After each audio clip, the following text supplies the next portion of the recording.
This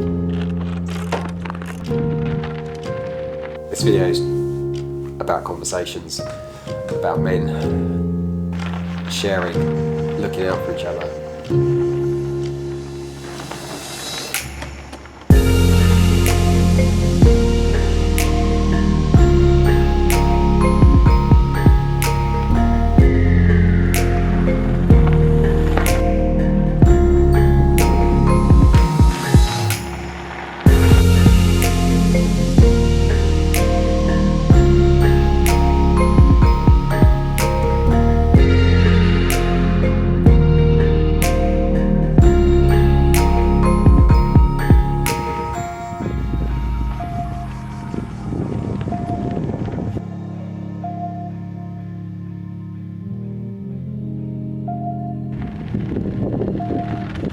One evening between shows after a matinee, I found myself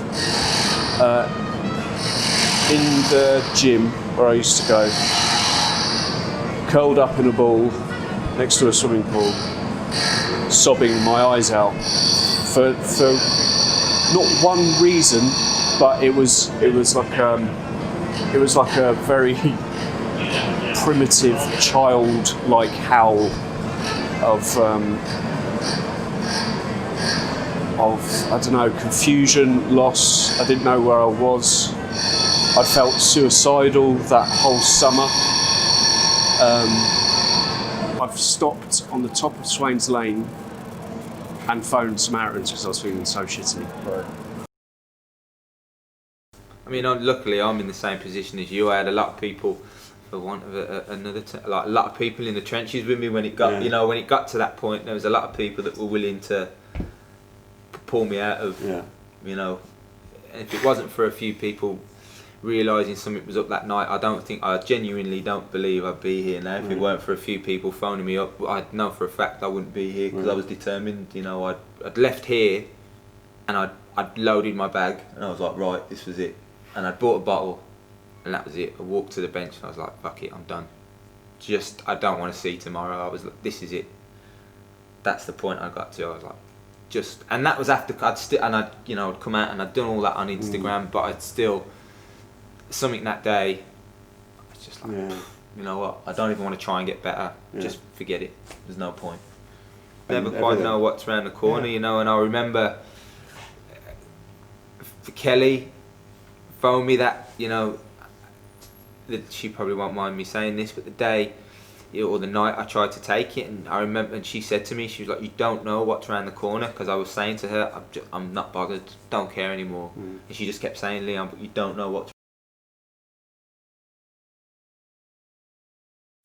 around the corner, and that's what I say to every, because I still get people message me sometimes on Instagram, and I'm just like, you do need to just as old Mickey hang in there. I love my boxing, and Mickey used to say to Rocky, just one more round, Rock. And it's a cliche, but you just have to, you have to take it day by day. And it took me, and like I say, I still struggle, but you do have to just, if you're struggling, take it day by day. Things will get better, and talk to somebody. It does get easier. That's the thing. Because he's saying, just documenting it and being open about it was the best thing I ever did, and helped me the most. Sorry. Oh.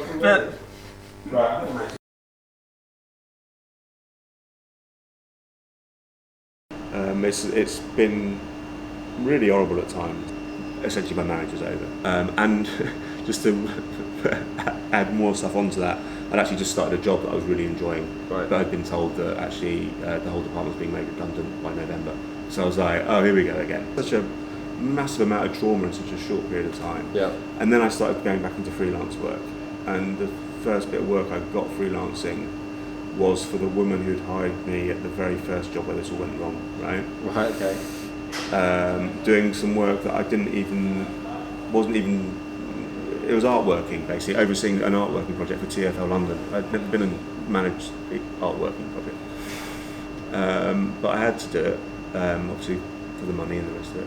And I remember I could barely walk in there most days. I mean, I was shaking. I was standing outside for half an hour, being sick.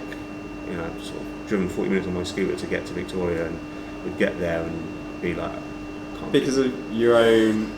because I'm a failure. self-doubt Yeah, and I'm a failure. How can I do this? You're no longer embarrassed about Absolutely. showing that you're struggling. Yeah, and I think that's definitely why I you know, a big part of sort of cycling and how I connected with it is that very moment. And you know, a lot of the guys with I will tell you I've cried tears of joy at the end of an epically stupid day that's really, really hard.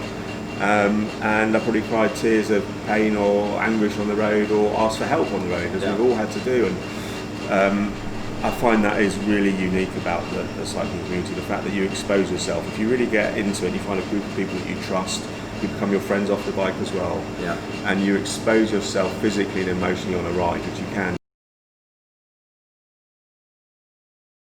do.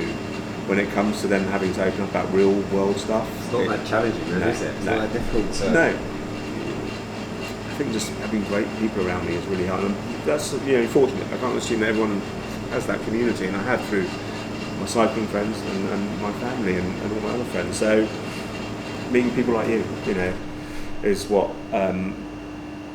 makes it all worthwhile in a way.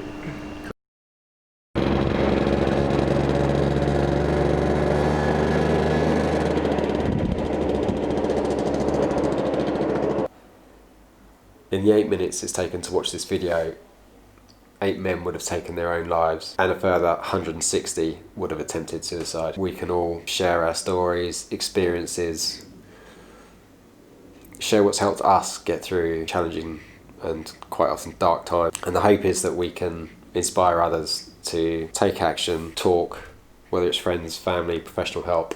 Thanks to Paul, Joss, Leon for doing what they do, and thanks to Movember. So thanks for taking time to watch the video.